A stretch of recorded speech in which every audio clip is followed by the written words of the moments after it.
Muito obrigado, Flor. Bom dia com todos e todas. Eu vou falar em espanhol, em homenagem à diversidade linguística da conferência, considerando que a maioria dos nossos oradores nesta sessão fala espanhol. Sorry, Michael, for that. Por isso, convido aqueles que precisam de interpretação a usar em seus fones. I'm going to speak in Spanish, honoring the linguistical diversity of the conference, and considering that most of our speakers in this session speak in Spanish, so I invite those that need interpretation to use your headphones, please. Bueno, buenos días a todas y todos. Quisiera empezar esta mesa señalando que vivimos en tiempos de ecocidio y de genocidio. Y ambas cosas están relacionadas porque en Gaza estamos viendo lo que pueden sufrir las poblaciones que se consideren sacrificables por la crisis climática en el futuro. O qué puede pasar con poblaciones afectadas cuando haya el éxodo masivo del sur al norte que nos anuncia la ciencia y los expertos del panel intergubernamental de cambio climático u otros fenómenos que precisamente esa investigación científica nos dice que pueden ocurrir. Pero pese a eso, nuestra atención es dirigida hacia toda clase de distracciones diariamente. Por más llamativas o superfluas que sean esas distracciones, quién ganó el Premio Nobel de Paz, o qué dijeron los presidentes en sus discursos en Naciones Unidas, o cuál fue la última extravagancia de Trump o de Milei, hay procesos geológicos, físicos y químicos, y también injusticias sociales como la extrema desigualdad, que continúan su marcha sirviendo de combustible a la catástrofe climática. La acumulación de gases de efecto invernadero en la atmósfera, que es la principal causa del cambio climático, por más que ya vayamos llegando a la versión 30 de las COP, que se realizará aquí en Brasil, sigue aumentando año a año y no se ha estabilizado.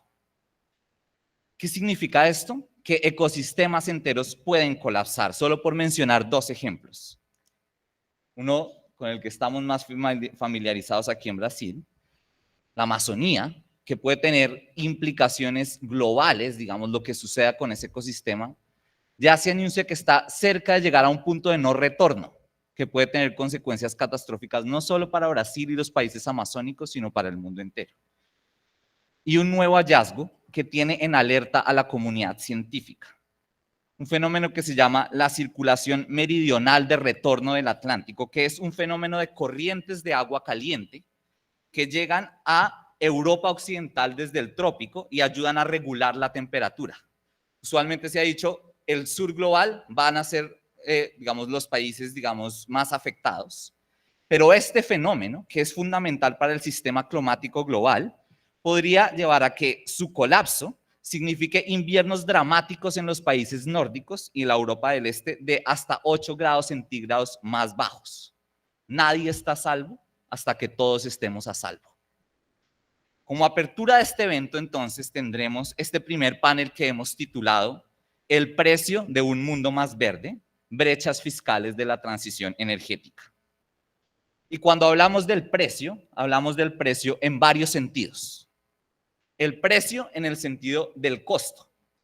Nos hemos acostumbrado a vivir en un mundo altamente dependiente de fósiles y reducir o eliminar esa dependencia tiene enormes costos fiscales que, por ejemplo, exploraremos aquí con la presentación de Diego. Pero el precio también en el sentido de los beneficios, como cuando decimos que cuidar nuestro planeta, la casa común, no tiene precio, porque aunque los costos sean muy altos, es más costoso, mucho más costoso no hacerlo. Y entonces tendremos que explorar también cuáles pueden ser esas cosas que no tendríamos, todo lo que tendríamos que sacrificar de asumir el precio de no ir hacia un mundo más verde. Y el precio en un tercer sentido, en el sentido de los riesgos. Porque si no cambiamos sistemas injustos de opresión como el colonialismo o el imperialismo a escala global, o a nivel interno el racismo y los arreglos de poder injustos, podemos terminar reemplazando, si vamos hacia un mundo más verde, unas zonas de sacrificio por otras. No todo lo que es verde brilla y la transición energética ya está generando nuevos riesgos sobre los derechos humanos o reforzando un extractivismo verde que reproduce injusticias fiscales, como veremos en la presentación de Katiuska o en la presentación de Clelia. Y también las propuestas que se están haciendo para lograr un mundo más sostenible o responder a la crisis climática se enfrentan a un enorme debate si se trata o no de falsas soluciones. Esto es, por ejemplo, si los canjes de deuda que veremos en la presentación de Michael por acción climática son unas de esas falsas soluciones, o si, por ejemplo, los incentivos fiscales de los que nos habla la Libby también no están logrando los propósitos para los cuales se han propuesto. Entonces, para empezar, hay muchas cosas que debemos movilizar si queremos proteger todo lo que está en riesgo con la catástrofe climática. Debemos movilizarnos como pueblos y ciudadanos preocupados para demandar soluciones. Debemos movilizar la voluntad política de los gobiernos y también debemos movilizar el dinero en las magnitudes y las direcciones correctas, desde distintas fuentes. La justicia tributaria toca con varios de estos aspectos. Podría parecer que solo con la cantidad de recursos que recaudan los estados, pero es mucho más que eso. Tiene que ver también con el cómo, quién paga la cuenta, pero también qué implicaciones tiene que movilicemos los recursos de uno u otro modo, con ciertos instrumentos o con otros. Entonces, ¿qué necesitamos para movilizarlos bien en términos de procesos de toma de decisiones, del tipo de instituciones, de datos que guían nuestras decisiones y de arreglos de poder? Esas son algunas de las cosas que exploraremos en este panel. Y para empezar, sin más preámbulo, quisiera darle la palabra a Diego Escalante, que es asociado en Finanzas Públicas para el Clima en América del Sur, del Grupo de Financiamiento Climático para América Latina y el Caribe, quien nos presentará esa visión más panorámica de si necesitamos medir cómo vamos, ¿qué podemos decir, por ejemplo, en un contexto como América Latina en términos de finanzas sostenibles? Diego, la palabra es tuya, por favor.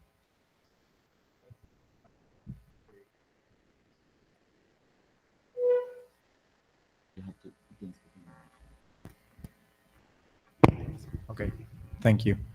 I'll switch it to English. I have practiced in English, so I'm going to keep it in that language so I don't switch the words. Well, my name is Diego. I'm part of the Climate Finance Group for Latin America and the Caribbean. I'm going to introduce you to a new concept that we have been working with our colleagues related to climate fiscal enablers and how they impact climate finance. Sorry, if you could go to slide 1. I don't know who has the... No.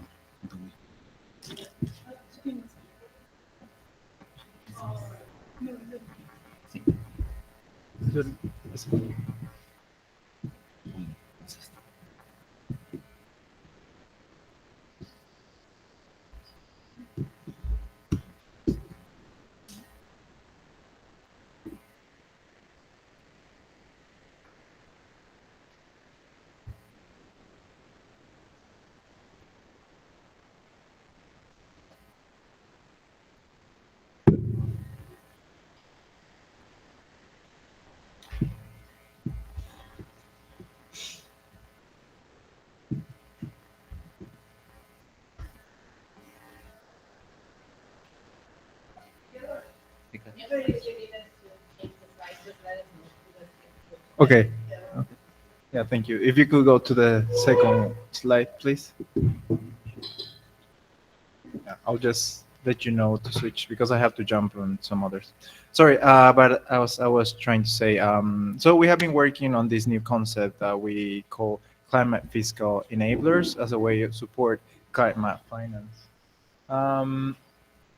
Sorry, one before. Okay, I'll just try to go. So just to motivate the idea, part of the work that we do in GFLAG is that we track how much revenue and how much investment is done in the Latin American region in the sustainable way and also in carbon intensive finance. And one of the main conclusions that we arrive is that countries spend and earn much more in carbon intensive sources than on sustainable ones. And as a key recommendation, we mentioned that countries should build a new fiscal architecture and a new legal framework so they can limit the dependence on fossil fuels and carbon intensive. If you could jump 3 slides, sorry. 2 more. Um, oh, I'll just go like this. I think it will be easier. Yeah. Okay. So I just wanted to show the definition. So we define, we build on some literature that has been done on approaches from fiscal policy and climate change, and we have this concept that we develop, which is the structural and operational elements that enable fiscal policy to support climate finance in a transparent, efficient, and sustainable way. And we have laid out 4 main dimensions to try to understand how this works. And we have the planning of the fiscal process, we have the budget, we have the fiscal risk, and we have the institutional development. Now, on the other side of the equation, we have the Sustainable Finance Index. That is an index that has been worked by our organization. That is a tool that monitors how much international and national revenue goes to countries, and also how much they spend on the countries. And we see the carbon intensive and the sustainable ways. Now, if you can jump on the results, 2 more. Yeah, 1 more. Okay. So we have data for 20 countries in the region, and we have been tracking them for the past 5 years. I'm just going to focus on 3 main countries, Brazil, Mexico, and Colombia, because these are the biggest economies, they are the biggest emitters, and they're also key actors in climate negotiations. And what we see here is that, for example, Brazil and Colombia are located in the medium range in the Sustainable Finance Index, being 4 the highest they can get, meaning that they have more sustainability. And we see, for example, that Brazil has had moderate progress aligning their finances to more sustainability. But we also see that Colombia has been rather stuck, having ups and downs throughout the years, not having a path towards either sustainable or carbon intensive. And Mexico, on the completely other side, they have had more of a decline in progress, being much more carbon intensive. 1 more slide, please. Okay.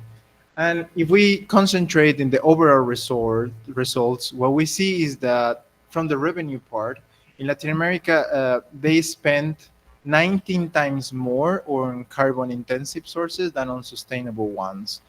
And for the case of Brazil, they do it much more higher, for a factor of 66 times, which is quite high, and also Mexico for about a factor of 36. Now, on the sustainable budget, what we see is also they invest much more on carbon intensive sources. Then they do this by a factor of 12, which is quite high. Mexico on this side is quite high. They also invest 26 times more on carbon intensive sources. Next slide, please. So we have built an indicator following some similar approaches, and this indicator is built on qualitative information.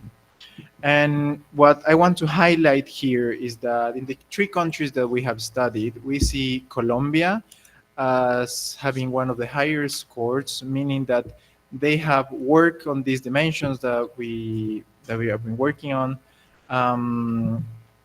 Sorry, I have not many minutes. So some key things that I want to highlight here.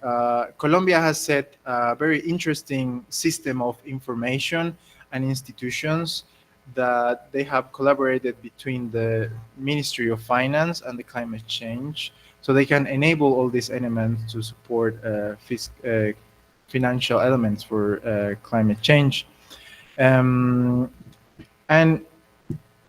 all of these countries, for example, Brazil also has worked towards having a fund for climate change actions, and They have also worked among institutions to collaborations among ministers and collaborations among the national and subnational level.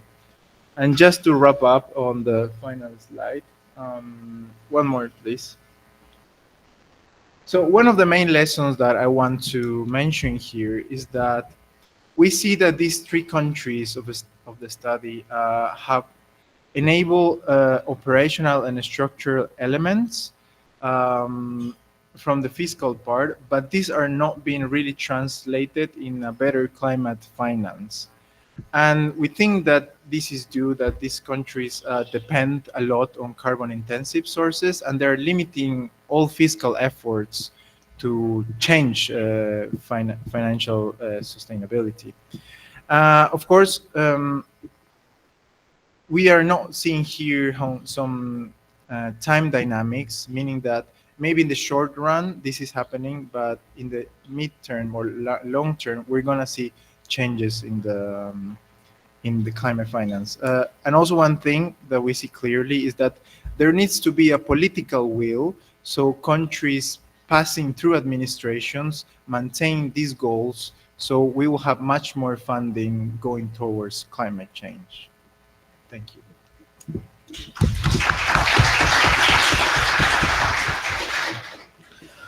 Muchas gracias, Diego, por esta visión panorámica. Quizás un punto como para pensar en la discusión también es que en este panorama que nos muestra se ve que los países más grandes no están haciendo la tarea y dependen históricamente de esos sectores extractivos.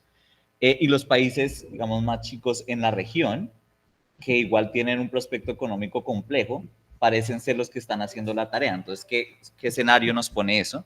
Y creo que este panorama conecta muy bien con la presentación que tendremos a continuación de Katiuska King, profesora invitada de Flaxo, Ecuador, quien profundizará en el tema de cómo las rentas extractivas minan el poder social de los impuestos en algunos países de América Latina. Buenos días con todos e todas. Parabéns pela organização do evento.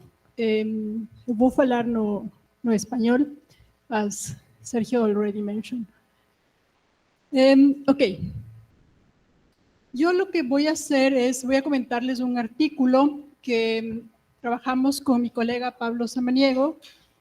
Y la pregunta, una de las primeras preguntas que nos planteamos es si las rentas extractivas minan el poder de los impuestos, y esto es un juego de palabras, ¿no? Con el tema de la minería. Porque por el tema justamente de la transición energética, se asume que la minería es aceptable en cualquier concepto, en cualquier, digamos, contexto. Y ese es un tema que queremos ver a la luz de la experiencia de 3 países en América Latina.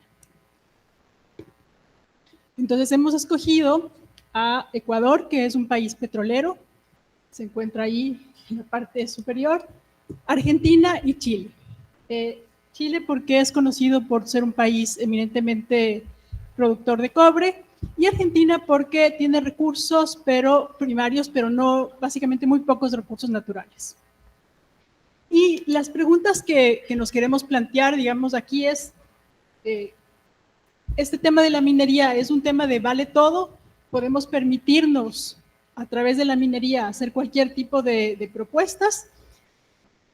¿Cuáles, si es que las rentas extractivas desplazan el cobro de impuestos? Esa es la otra pregunta también que nos planteamos y queremos analizar en estos 2 casos.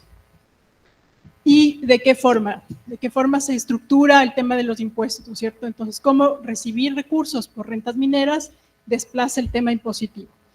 Y una tercera pregunta también que nos planteamos es si existe resistencia de los sectores medios y de altos ingresos para hacer más progresivos los sistemas tributarios. No nos centramos solo en los sectores altos, sino también en los medios, y ya van a ver por qué. Pues bueno, el marco teórico tiene básicamente estos componentes que son sobre todo con el tema institucional, que dependen del tipo de recursos. En algunos casos se puede considerar incluso una maldición el hecho de tener recursos naturales, pero sobre todo hay mucho énfasis en el tema de las instituciones políticas. que pueden manejar estos recursos.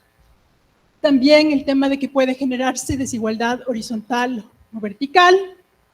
Y finalmente hay todo un tema también de que cuando se promueve los recursos naturales, se impulsa un estándar global de instituciones, que es algo así como básicamente entrar en la lógica de lo que se quiere para la inversión extranjera, para el comercio y para las disputas entre inversiones, ¿no es cierto? Es un poco como entrar en esa pauta o en esa norma. Entonces acá voy a pasar esto y me voy a ir directamente a cuánto reciben los países. Entonces, este gráfico no se ve, bueno, sí se ve, pero lo que quiero recalcar es, tenemos en azul los impuestos indirectos, los tributarios indirectos, y lo que vemos es que estos son muy importantes en Chile y en Argentina también. Sin embargo, lo que tenemos es que en el caso de Argentina tenemos también las contribuciones sociales que están en rojo y las contribuciones, bueno, se ven en rojo, aquí están en tomate. Y las contribuciones sociales en el caso de Chile que son muy, muy pequeñitas, mientras que en el caso del Ecuador son mayores. Para no entrar, digamos, en más detalle, lo que quiero mostrar aquí es que en el caso de Argentina hay un peso mayor de impuestos directos y de impuestos indirectos, así como de contribuciones sociales. Chile tiene una participación de impuestos directos que no es, digamos, no es menor, es básicamente de un 7.5 en los últimos 10 años. Y Chile tiene estos regímenes de seguridad social que son de contribución definida. Sí, tenemos que hablar también del tema de la seguridad social porque también influye en los temas de desigualdad. Y vamos a ver qué pasa con Chile. Bueno, el caso de Ecuador es el más lamentable porque nosotros recibimos bastantes recursos por el tema del petróleo, y ahí están las barritas negras, al punto de que esto hace que tengamos los ingresos tributarios sin ingresos públicos por recursos naturales, y en el caso de Ecuador tenemos valores negativos.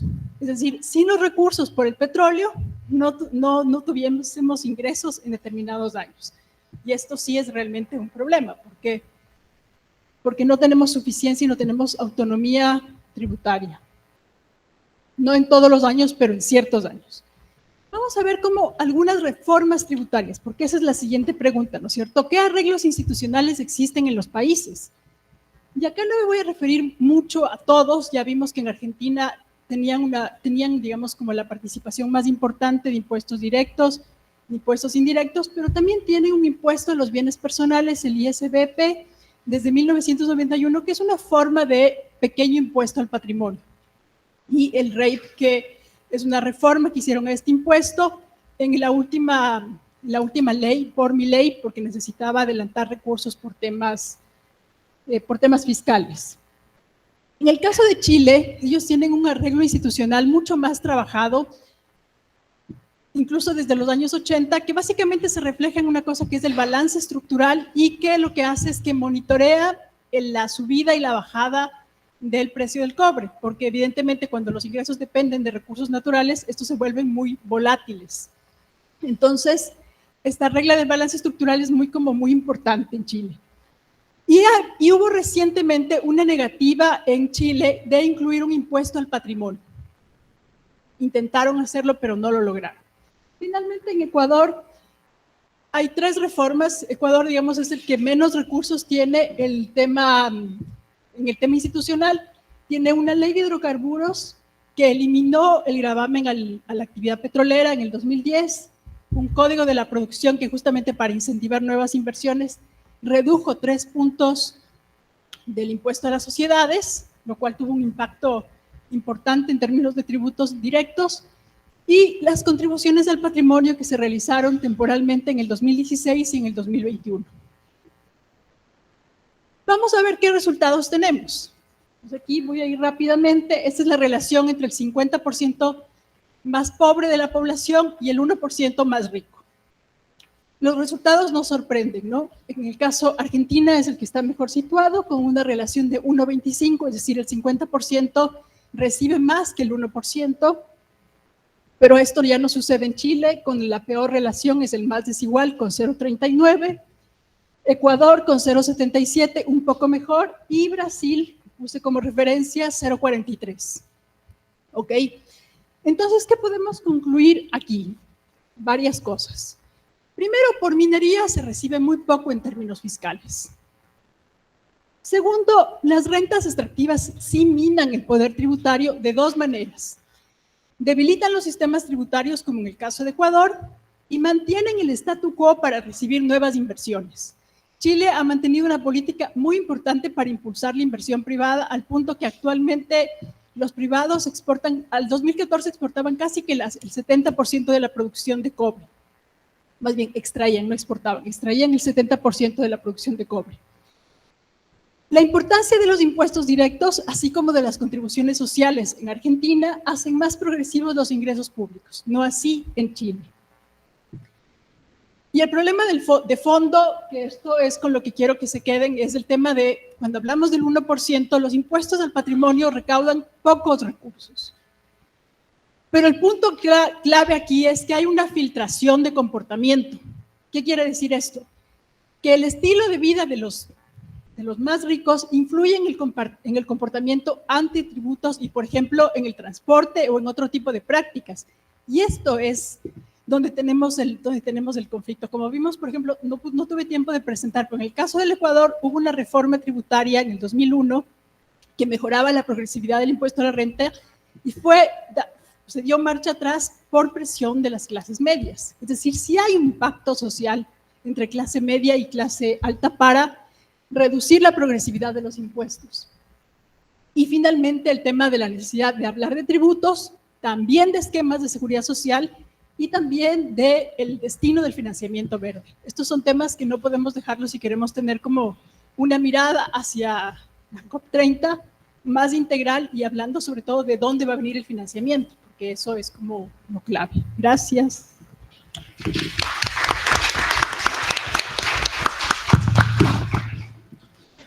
Muchas gracias, Katiuska, por mostrarnos este lado perverso de los costos de la alta dependencia del extractivismo.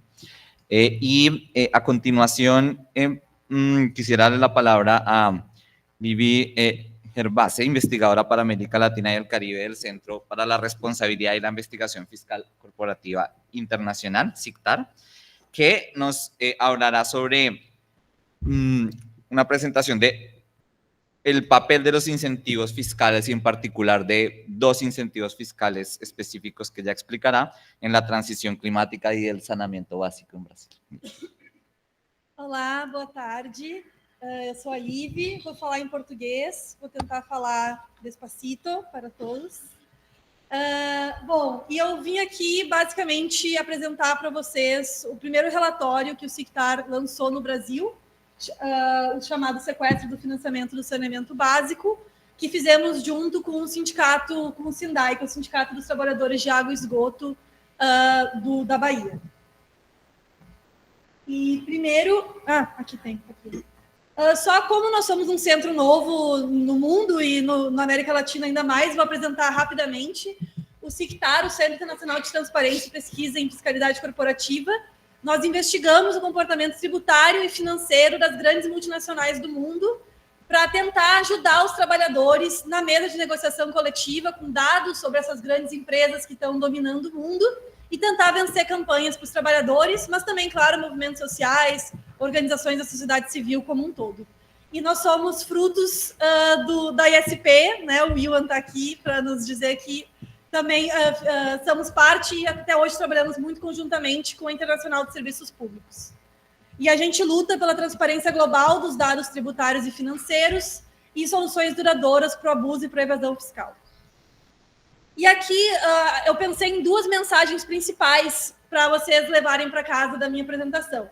A primeira é que a justiça fiscal, isso vocês já sabem, mas eu acho que esse estudo de caso nos ajuda a concretizar isso, que a justiça fiscal ela precisa passar por garantir que os incentivos fiscais que estão indo, né, para ajudar a emergência climática estão indo na direção correta, porque eles vão afetar, a ideia do incentivo fiscal é afetar o comportamento das empresas.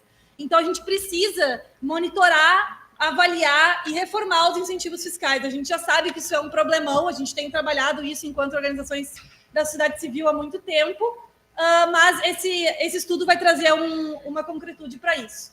E o segundo ponto é, nós precisamos trazer os trabalhadores, os sindicatos para dentro dessa discussão. E como que se faz isso? Significa refletir as agendas deles, né? Eles estão mobilizados contra a privatização, contra o sucateamento dos serviços públicos. Na medida em que a gente ouve e se interessa e faz parte das demandas deles, a gente pode trazer eles também para o debate fiscal e para o debate climático. Bom, como que a gente começou o estudo? Entendendo que no Brasil a gente ainda tem 40% da população sem acesso à rede de esgoto tratado. Esse dado é chocante, gente. É muito grande para um país que quer se dizer desenvolvido. Isso principalmente por causa da zona rural, que tem só 5,6% de atendimento. Então, realmente, é um desastre de direitos humanos.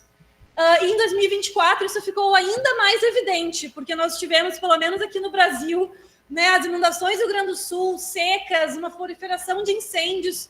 Tudo isso leva a uma vulnerabilidade enorme no setor de saneamento básico brasileiro. Racionamento de água, queimadas que comprometeram a qualidade, a poluição do rio, colapso do sistema de drenagem urbana, tudo isso é saneamento básico. E a gente fala muito pouco dele quando a gente discute a questão climática. Normalmente a gente vai para desmatamento, vai para queimadas, vai para energia, mas pouco se fala sobre saneamento. O saneamento é central para a gente conseguir avançar contra a crise climática.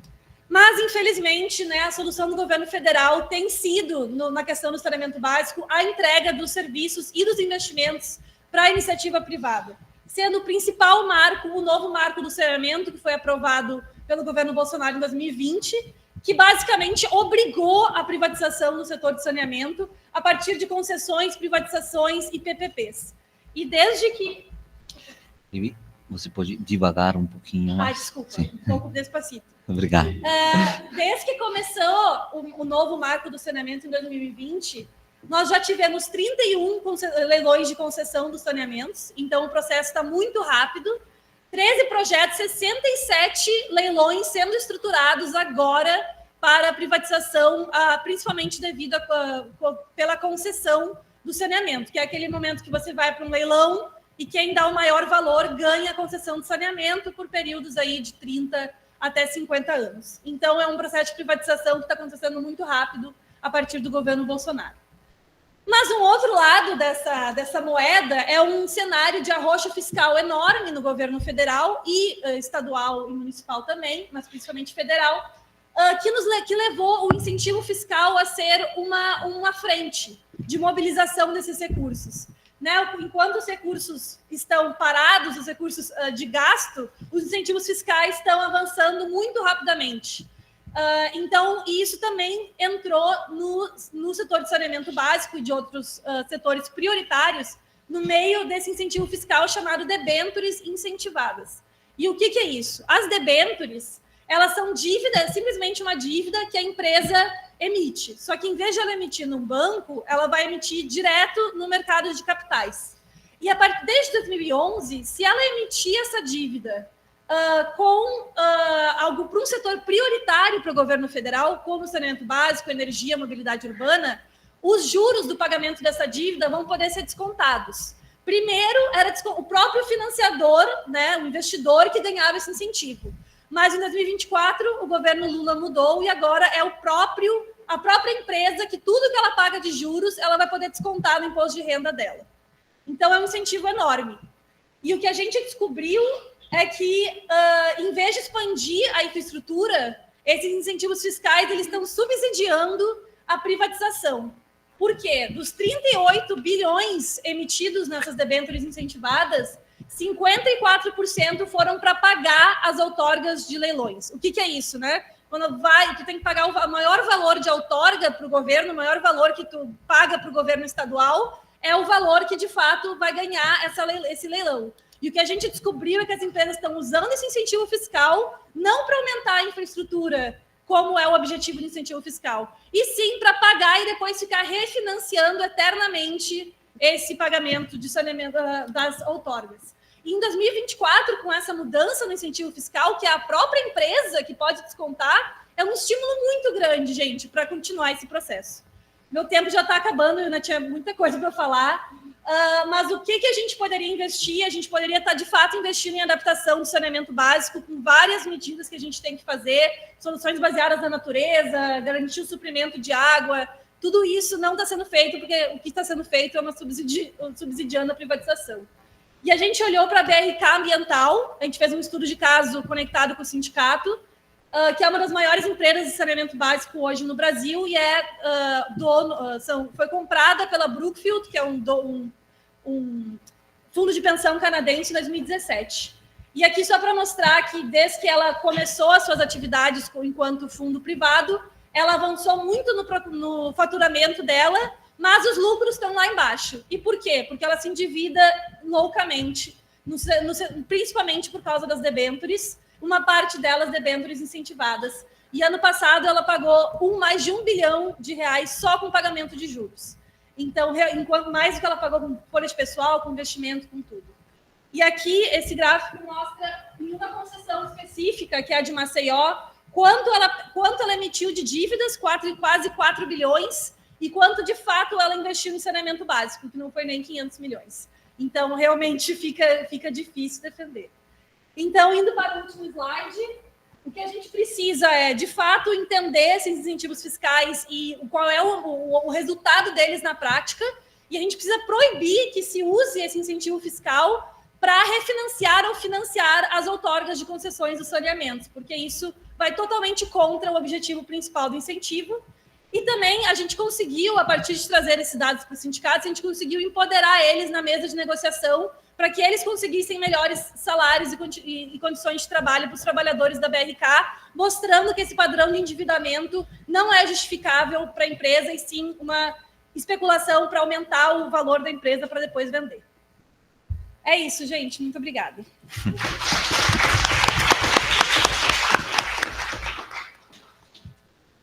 Muy obrigado, Libby. Libby nos muestra cómo algunos incentivos fiscales se han vuelto verdaderos privilegios para sostener las ganancias de actores privados en sectores claves para enfrentar la crisis climática como el saneamiento. Nos plantea entonces un poco algo que conecta con la presentación de Michael, y es si estos son verdaderas soluciones o falsas soluciones. Y veremos que en el terreno de la deuda también hay esa discusión. Entonces, sin más preámbulo, quisiera dar la palabra a Michael Otieno Olo, estudiante de doctorado de la Universidad de Johannesburgo, quien nos hablará del caso de los canjes de deuda por acción climática en Kenia.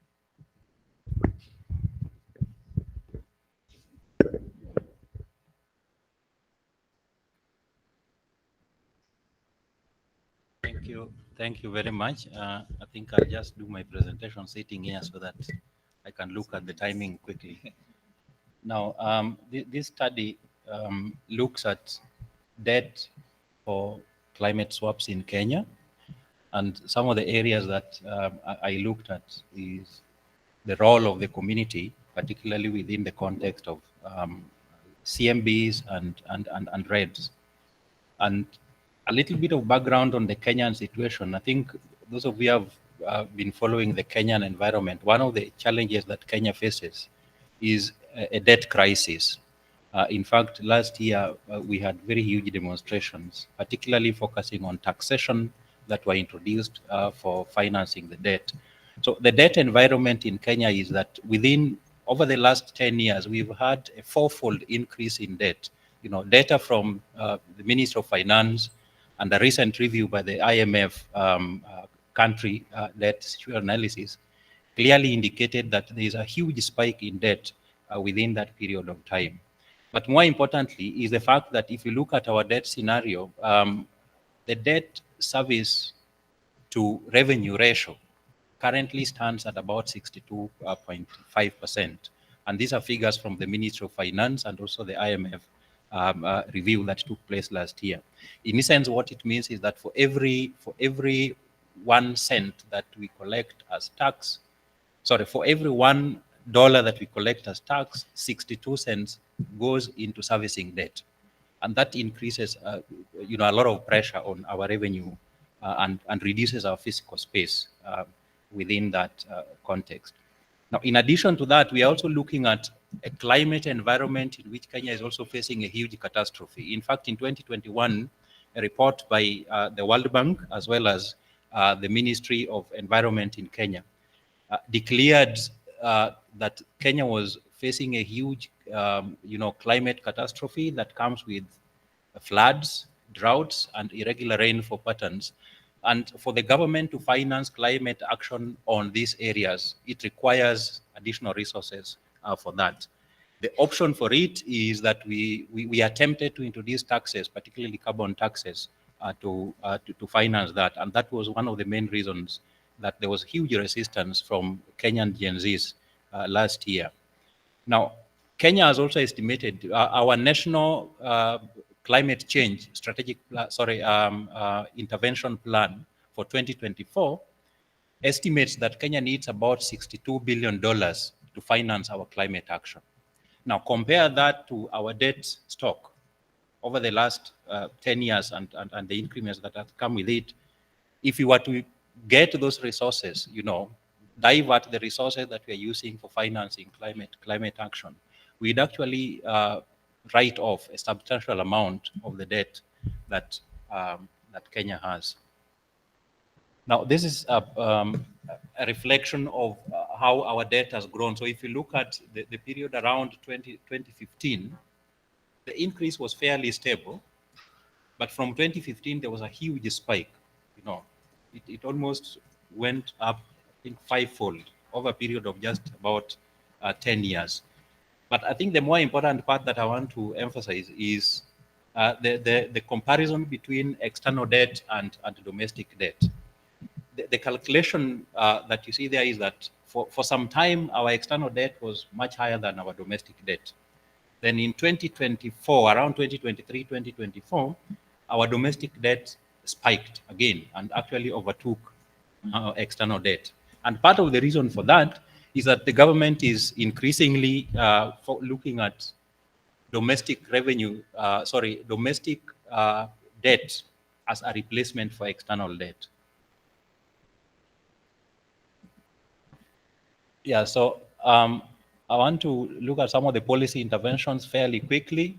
One of the things that Kenya has done is introduction of a Climate Change Act to try and address the challenges that come with climate finance.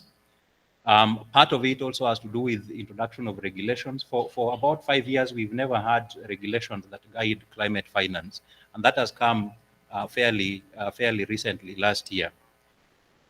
On the other hand, if you look at our debt scenario, one of the interventions that the government is looking at is debt for climate swaps.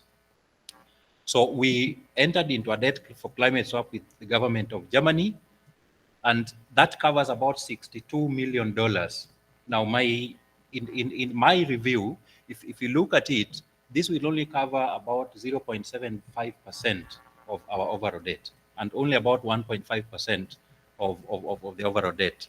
So in essence, that just scratches the surface of the problem that we have in Kenya, and probably it may not be the easiest solution to our debt problem. The other intervention that the government is also looking at is the voluntary carbon market opportunities that we have in Kenya. Kenya is one of the top issuers of VCMs in the region, just coming second after Congo. Our estimates in terms of the opportunities within the voluntary climate market is that we are looking at almost 4.4 billion by 2032. And if you are to compare that to the debt that we have, if you were to simply replace, the opportunities that we have within the, voluntary climate market, then our debt would fairly come down. I wouldn't get much into this. This has to do with the pricing of carbon credits. I'll just go through it in highlights, but I want to point out these two examples. In our carbon credit market, one of the interventions that we've had in Kenya, which is largely a private sector intervention, is the Northern Rangelands carbon credit, and this is a soil carbon credit intervention. And then we have another one in another area within the country. Now, the two are fairly similar. That one, they are seeking to offset carbon from community land. And the community have consistently resisted because most of the land was acquired illegally. In fact, there was a court case on that, on the first example, and the company that was issuing or selling carbon credits was actually stopped from doing that. And some of their major clients are actually Netflix and Meta, and maybe you can begin to connect the link between multinational corporations and how they take advantage of indigenous communities to offset their climate debt. Finally, a few issues that we came up with in this study that we can take home as recommendations. The emphasis, ideally, should be on ecological and climate debt in overall. You know, if you look at the historical arguments around ecological debt, and of course, focus on the fact that the polluter should pay, not necessarily the ordinary people. The challenge that we had in Kenya is that the carbon tax that was being introduced was actually affecting the poor more than the people that pollute. And we need to begin thinking about how we transfer that responsibility from the ordinary taxpayer to the major polluters. Then, of course, diversifying beyond the nature-based debt for climate swaps. One of the emphases that the Kenyan government has primarily focused on is the nature-based carbon credits. But there are also opportunities beyond that. So, for instance, Kenya, our renewable energy currently stands at about 90%, and it is an opportunity that we can use to offset some of the debt that we are talking about in this case. So, if you take the example of the Kenya-Germany debt for climate swap, and extrapolate it within the context of the renewable energy sector, as well as interventions on climate mitigation, then that can fairly address some of the problems that we have with regard to debt. Thank you.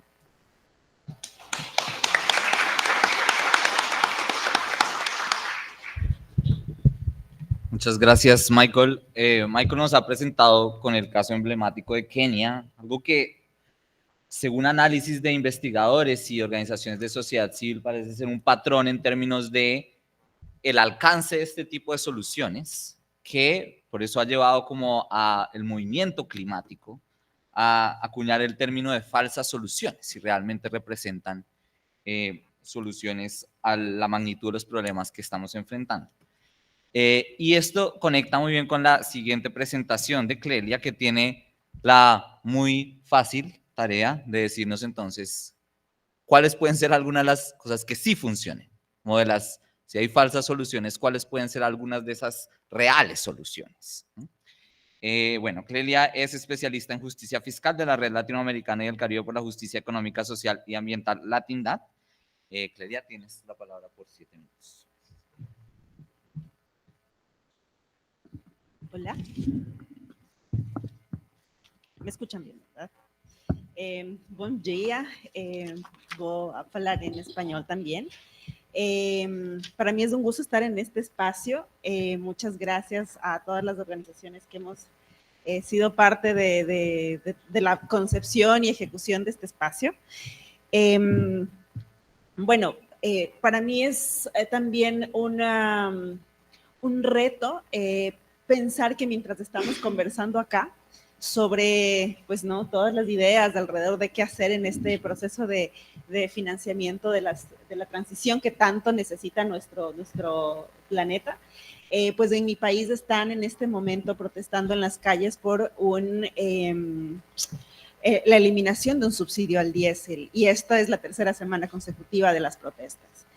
Lo cual pues es muy problemático por muchas cosas, pero es un recordatorio de cómo cuando tenemos políticas que se nos venden como un paquete, ¿no?, de solución así mal diseñadas, esto termina siendo más problemático que la solución que prometen, ¿no? Entonces, creo que la hipótesis que vengo a plantear acá un poco es a romper el mito de la escasez, ¿no? Y ya se ha mencionado en varias de las presentaciones, pero los recursos existen, solo que están concentrados. En América Latina, pues se pierden más de 500.000 millones al año de dólares por temas de evasión. También hay exenciones injustificadas, incoherentes con los objetivos de política que tenemos en los países y en el mundo. Y esta cifra duplica lo que la región necesitaría para financiar, ¿no?, los procesos de transición de adaptación que está necesitando. Entonces, nuevamente, no es un tema de recursos, es un tema de prioridades. Algunas brechas fiscales que están frenando esa transición, pues ya se ha mencionado, temas de subsidios a los combustibles fósiles. Ahí se pierden más de 1.000 millones de dólares diarios por subvencionar este tipo de procesos que son nuevamente contradictorios con los objetivos climáticos que nos hemos planteado. Los privilegios, no solamente, o sea, en términos de exenciones problemáticas, se calcula que estas están alrededor del 4% del PIB de la región, pero hay casos, y precisamente hace un par de años hicimos la publicación de un documento sobre el caso de la bauxita aquí en Brasil, en el que se otorgaban beneficios a las corporaciones extractivas de esta cadena por más del 85% del impuesto a la renta de las corporaciones, solo por existir y explotar la Amazonía. Y este número nos da cuenta, si lo ponemos en contexto, más allá de que sea el 85% de la renta que esta empresa debía pagar, este monto anual superaba el monto o el presupuesto de 10 años de la municipalidad en donde estaba asentada esta multinacional. 10 años de presupuesto público. En fin. El financiamiento climático también se está en este momento financiando apoyando en la deuda, y como justo nos decían en la presentación anterior, el 60%, o sea, 60 centavos en promedio de los procesos de financiación climática están siendo apoyados en deuda, y pues bueno, hay casos que nos demuestran que se pueden hacer contribuciones específicas para estos sectores contaminantes y que pueden recaudar mucho, como fue el caso de la Unión Europea. Ya se nos contó un poco sobre esto. Quise traer también el ejemplo de las Galápagos porque no solamente es malo en términos de opacidad y de que los procesos y documentos asociados a este proceso no están disponibles en un país en donde la Constitución obliga a que todos estos procesos sean transparentes, sino que además solamente redujo en menos de 3% la deuda del país. O sea, en términos de impacto es casi nulo, ¿no? Versus otros procesos de canje de deuda como los que tuvimos al inicio de los 2000, que redujo en alrededor del 21% la deuda. Entonces, en términos de impacto, tampoco es que están siendo significativos, más allá de todos los problemas conceptuales que ya revisamos. Y otro tema también, no solamente en la región, sino en el mundo, la concentración de la riqueza. Ya sabemos que esto es un grave problema que se está intensificando cada vez más.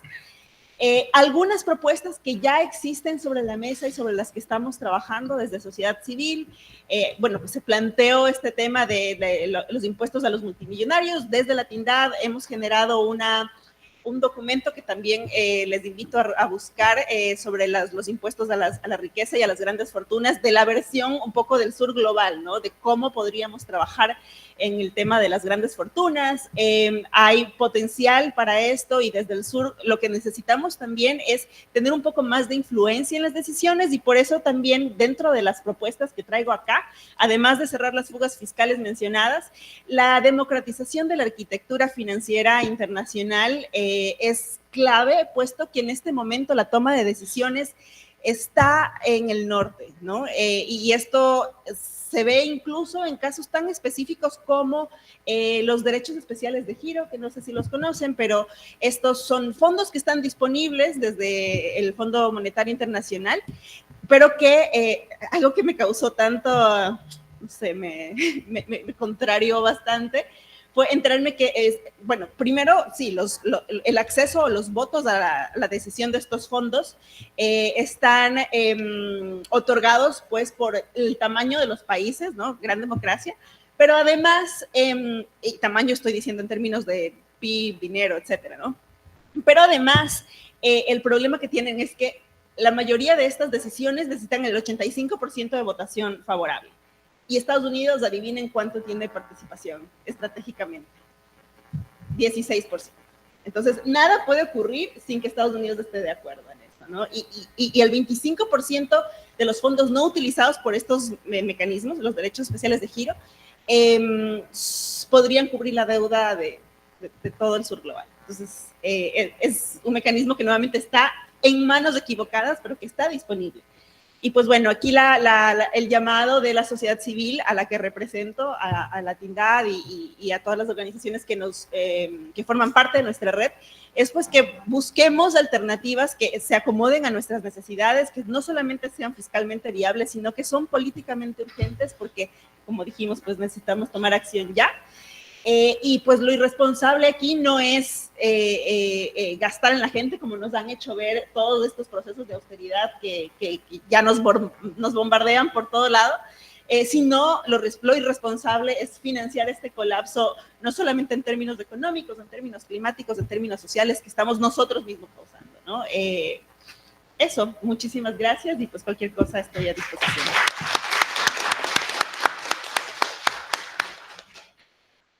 Muchas gracias, Clelia, por mostrarnos que el tipo de acción requerida también es en varios niveles, desde lo local, lo nacional, pero también las oportunidades a nivel regional y global, y cómo estos niveles tienen que avanzar coordinadamente para realmente lograr la justicia climática y una transición justa o transiciones justas.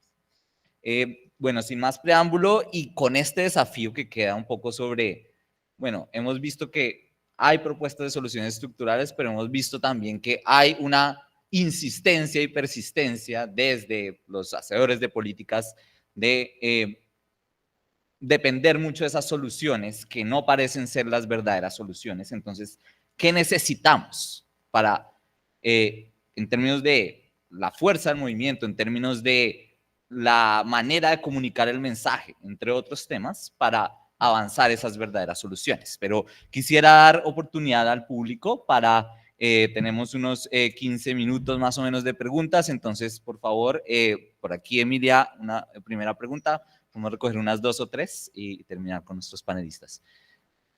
2, una segunda pregunta, si alguien nos puede ayudar por favor con el micrófono. No sé si quisieras.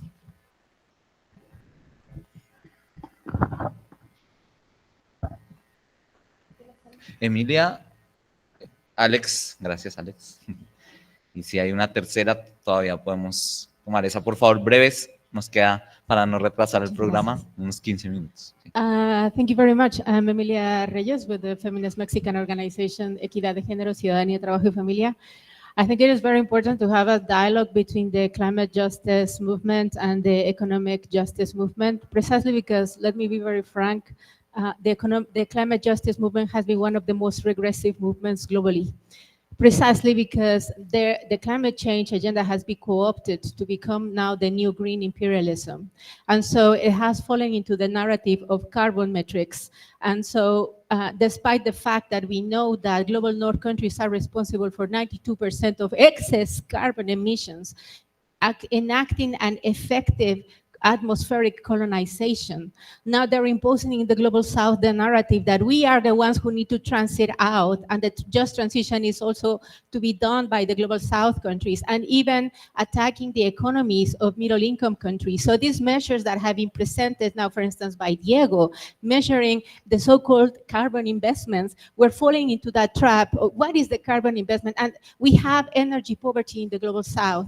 And we know that as of the principles even of the climate climate change movement. They talk even about CBDR, what is happening in the global north, and we know that the global north Green New Deals are also false solutions.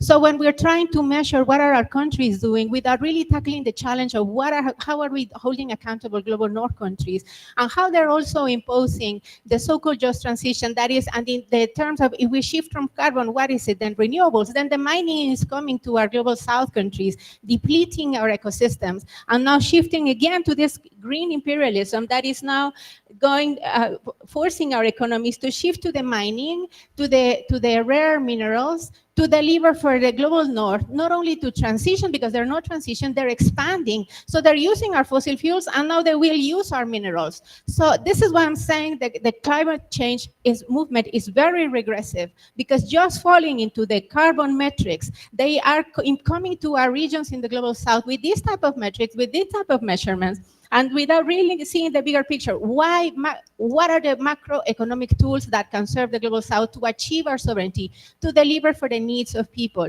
to deliver for the needs of our ecological systems, and to actually the link from capitalism, from the global north, and from imperialism. So I think it is very important to hear this. And what are the regressive measures and discourses that even coming from the global south, and even in Latin America here, as we are saying, that are telling us that we need to shift into investment. What is investment? And investment is also private funding. So I think we need to stay open, and this is why it's very important that the economic justice movement is also engaged in these conversations, because otherwise we're going to keep on falling in our own trap. Thank you.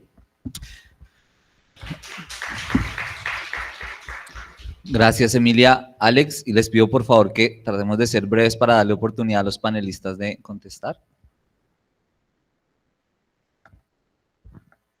Hola, buenos días. Mi nombre es Alex Flores Álvarez, soy representante de la plataforma Vapor de Ecuador, desde Ecuador.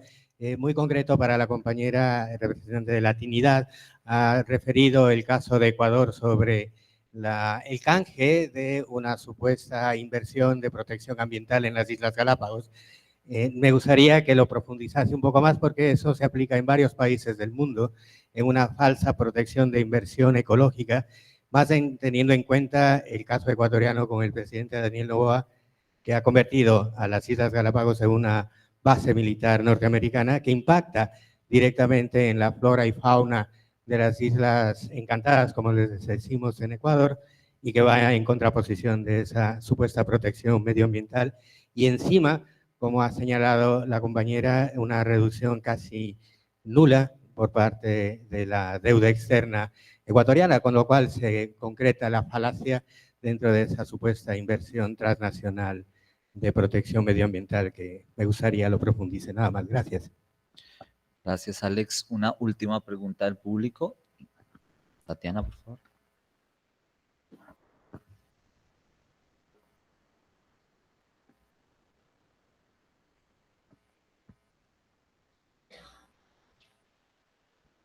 I'm confused with which language to use, but I'll use English. Now, my question goes to, I'm sorry, there are no tags, so Diego. Diego. I'm really interested in the methodology that you use to come up with the sustainability index, because, you know, focusing on the carbon pricing aspects as a fiscal element for estimating how much a country is sustainable, it would be counterintuitive to think that Brazil would be included within the same array of countries as Colombia and Mexico, because of course Mexico and Colombia have carbon pricing techniques, whereas Brazil is just coming up with its own. So I would be interested in knowing what other criteria you took into account in order to come up with an index that actually places these countries, and actually places very small countries with very little carbon pricing techniques in the top row of countries. You passed them very quickly, but it looked like that's what the results were. So if you could actually explore that a little bit further, I would be really interested in hearing about it. Thank you. Muchas gracias al público por sus preguntas. Bueno, quisiera darle 2 minutos a cada panelista para responder. Antes plantear también el dilema al que nos enfrentamos, porque si bien se han abierto oportunidades para transformaciones estructurales, como el caso de la Convención Marco de Cooperación Tributaria Internacional en Naciones Unidas, ahora el desafío de todas maneras es ver cómo se dan como los arreglos de poder, la voluntad política necesaria y también la presión desde sociedad civil para el debate difícil de cómo técnicamente aprovechar esas oportunidades.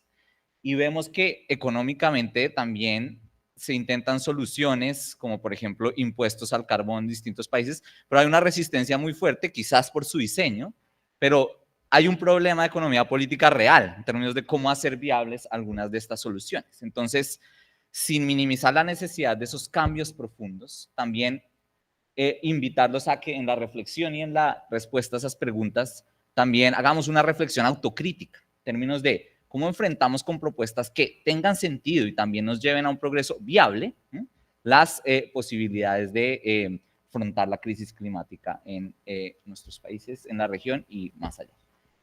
Katiuska, por favor, si quieres empezar. 2 minutos, perdón.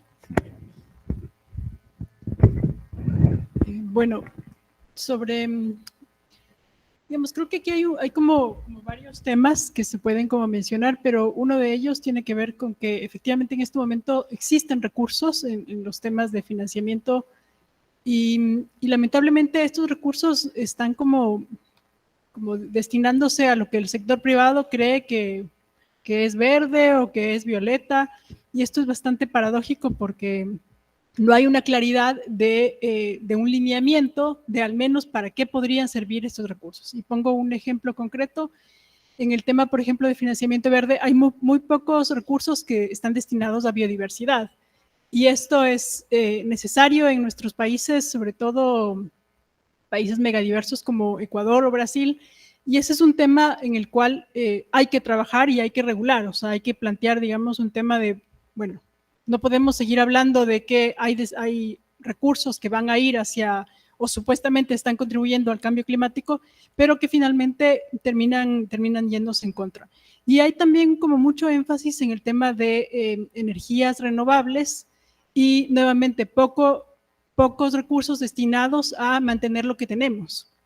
Entonces aquí hay como varias complejidades porque también hay un incremento de la frontera agrícola que se produce en algunos lugares porque las poblaciones no tienen otra opción.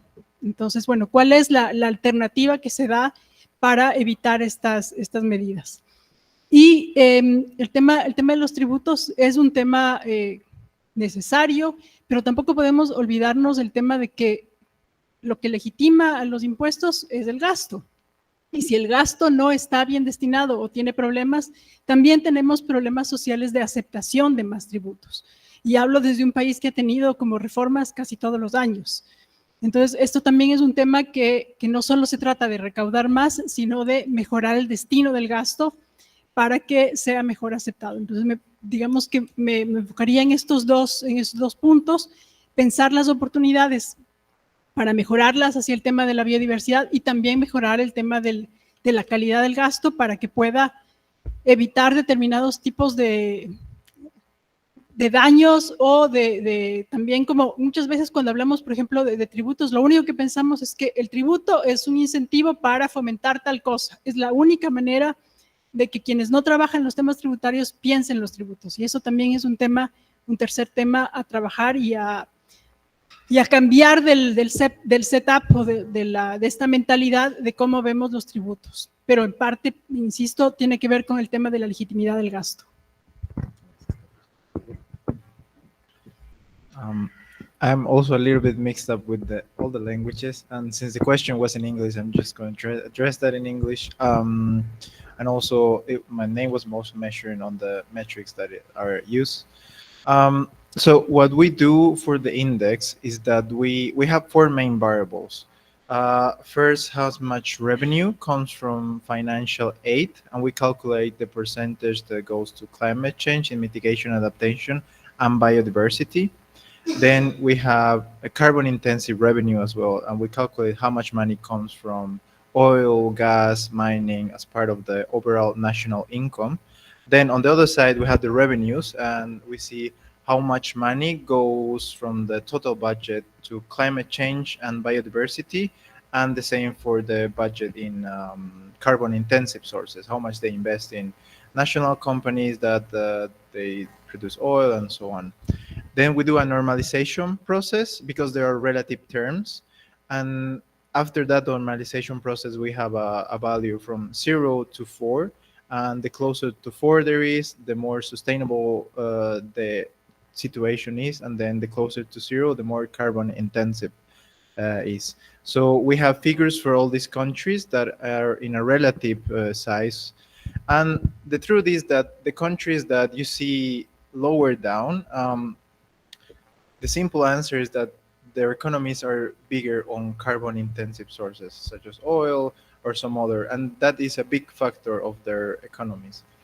But one thing that I also want to stress here is that although you see an enormous gap in how much comes from and goes to carbon intensive, what might be happening as well, and this is something that we have been realizing over the years, that it's a current research going on, is that the gap might be closing. So that's quite positive for the countries in general. But again, there is a political commitment to go through, because if you reduce the gap and then the next administration comes and changes everything, that there's no progress forward. So just to keep on that. Thank you. Hi, I'm also going to speak in English because I'm going to answer more to Emilia's question that was in English. So I think, and also answering to Sergio, I think one of the things that we need to put in the agenda is to regulate the capital and capitalism on this late stage of capitalism that we are now, in which the extraction of profits has become the end on itself, and it's become more and more predatory. And what we are seeing in these Brookfield huge pension funds in the US and Canada is that public infrastructure in the global south is one of their main aims of doing this extraction. They are seeing this as possible ways to make a lot of money using the infrastructure that was already built before by public money, and now they're being sold so cheap for these huge multinationals that are controlling everything. So that's why, and when I started, and then connecting with Amelia, when I started this research on Brookfield and on BRK Ambiental, which is the water and sanitation company, the first thing that came to me was I was reading this news on BRK Ambiental, on this water and sanitation company, and they were doing this huge propaganda that they were issuing the first blue bond in Brazil. And so, oh, that's so nice, a blue bond. So what is that? So it's a green bond, but it's for water sources. And then in the press release from the blue bond, they were saying that they were doing with the blue bond money is not expanding infrastructure of water and sanitation in Alagoas. They were refinancing the debt that they took to buy the concession. And this was out in the open. So I was like, is this the objective of the incentivized debenture? Is to refinance, not even to finance the debt, is to refinance the debt of this concession that they bought for the Alagoas state. So for me, that really was, this is such greenwashing in its core, that we need to find ways for the governments to regulate this and for the countries to think together, because the global capital is thinking together of how to use these opportunities to make profits and to expand their footprint here in Latin America. Thank you. Yeah, so I think I'll just make three broad comments. One is that if you look at the Kenyan example of debt for climate swaps and also carbon credits, the reality is that they are not working. And however much the government wants to focus on them, they aren't heading anywhere in terms of resolving the problem around climate finance and also debt relief. Secondly is the fact that if you look at the private investments around carbon credits in Kenya, the nature of the investment is that they do not only exclude and exploit the communities, but they also engaged in kind of primitive extraction to an extent that the benefits do not actually accrue to the people, neither do they accrue to the government. Because if you look at for the last 5 years that the government has been part of this process, there isn't any substantial revenue that the government can account for, in terms of what it has got from the carbon credits that it has sold. And then, of course, finally is the broader argument, within the context of my paper, that there are two schools of thought in this case. One is the school of thought of climate justice, which is what my sister was talking about. And then, of course, the other one is the focus on climate action in the extent that we are looking at carbon credits as an alternative to resolving debt issues. So you are using offsets to reduce to enlarge your physical space, for that matter. But the fact is that it is not working. And I think the beginning point is that we need to focus on resolving the question of climate debt and ecological debt, the historical climate debt and ecological debt that comes with it. That if Kenya, for instance, and developing countries in a broader context were to get reparations on historical climate debt and ecological debt, we will not even be talking about the debt crisis that we have today, because the magnitude of those figures can easily, wipe off the books the entire debt that developing countries have. Thank you.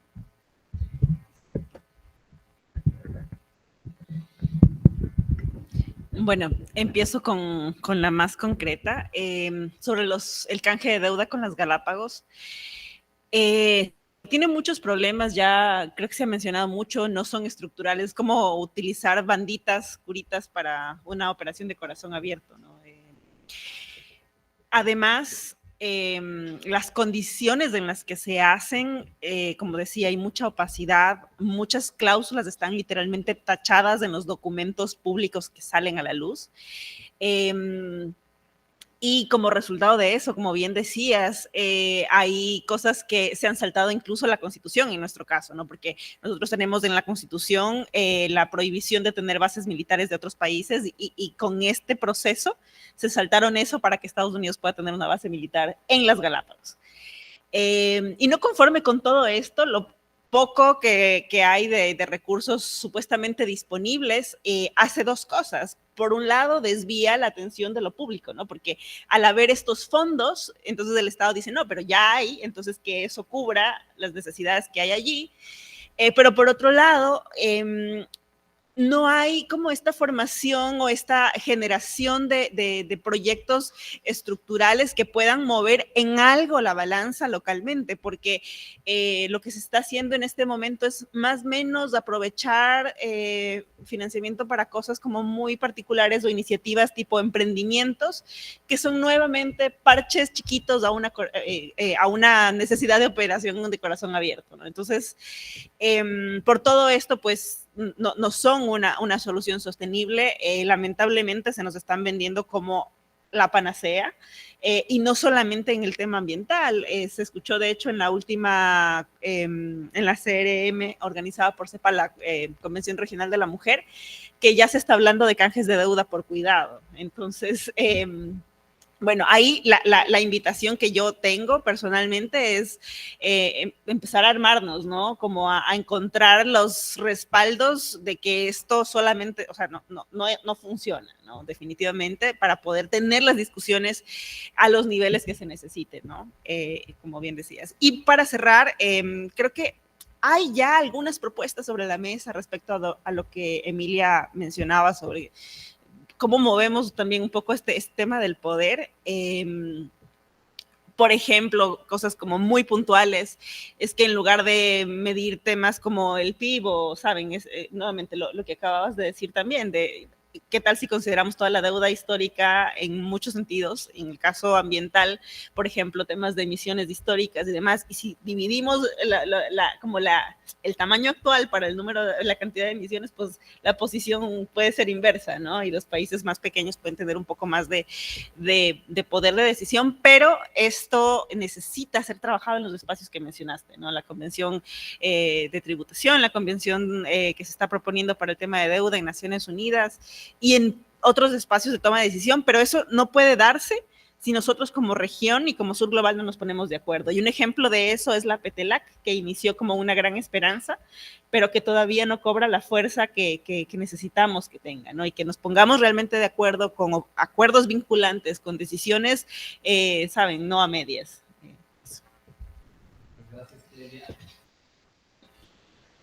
Muchas gracias, Clelia. 3 reflexiones que quisiera dejar que nos ayudan y que creo que quedan de este panel para pensar y seguir conversando de este vínculo entre justicia climática y justicia tributaria fiscal. Primero es, la justicia fiscal tiene muchas caras. El tema de los tributos debe verse como parte de un paquete más amplio que incluye, por ejemplo, el tema de justicia en la deuda también, porque si logramos recaudar más recursos, hacer que quienes paguen la cuenta sean quienes deben pagarla, pero a la vez no logramos que esos recursos logren eliminar esa fuga que tienen, por ejemplo, en el pago de deuda, no podemos avanzar en una visión integral de la justicia fiscal. Y eso también conecta con otras agendas que iremos viendo en las siguientes sesiones de la conferencia. Pero un segundo elemento también es, no podemos dejar que la visión de justicia tributaria quede capturada por el tema de ponerle precio al carbón. Sin embargo, ponerle precio al carbón tiene que ser parte de la solución.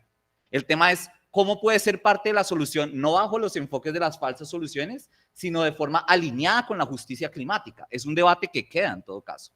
Y un tercer elemento es, finalmente, cómo logramos también repensar cómo las premisas con las cuales nos movemos, en términos de, por ejemplo, pensar que el sur global necesariamente, cuando se le da la oportunidad, viene con las soluciones.